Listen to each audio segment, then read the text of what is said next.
Hi everyone. A lot of you indicated that you would like some behavior management strategies when I was looking through your cards from our last faculty meeting. I do have a great book that's called The Behavior Code. You're welcome to borrow this at any time. I have this as well as its companion, and it can be very helpful, especially when you are working with students in your classroom that may be challenging. So here's an example.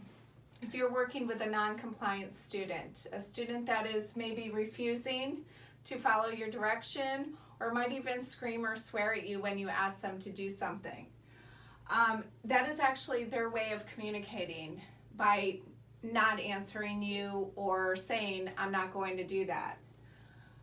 For example, if they don't want to join a reading group, some ways that you could handle that would be to give them a choice.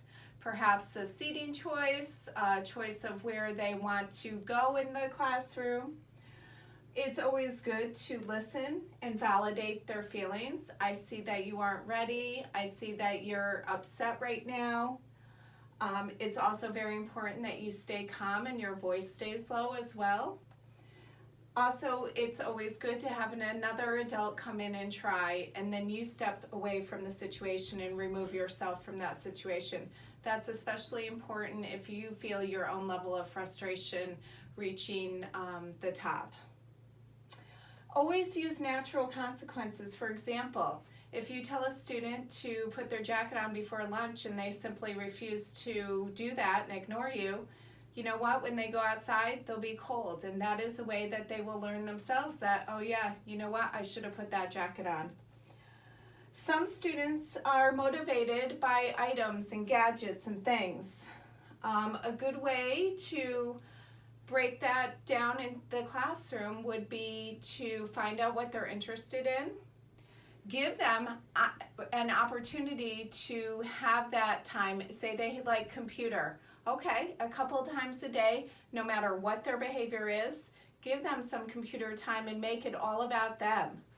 Then, when you want to incorporate work into it, it will take some time and you may feel, well, they shouldn't be on the computer because they haven't been behaving, but actually you're going to use that as a reward to get them to do some work. So then you're going to incorporate that into, okay, if you do this for me, you'll have that break time. And you don't want to take away that break time. Maybe they refuse at first, maybe they finally do put their name on the paper. Okay, well, it took you this long to do that, so we're going to take some time away from your break at the end of the day. It's always a good idea to do like a midday break and an afternoon break for them. And at that point, when they reach that level, always make it about them.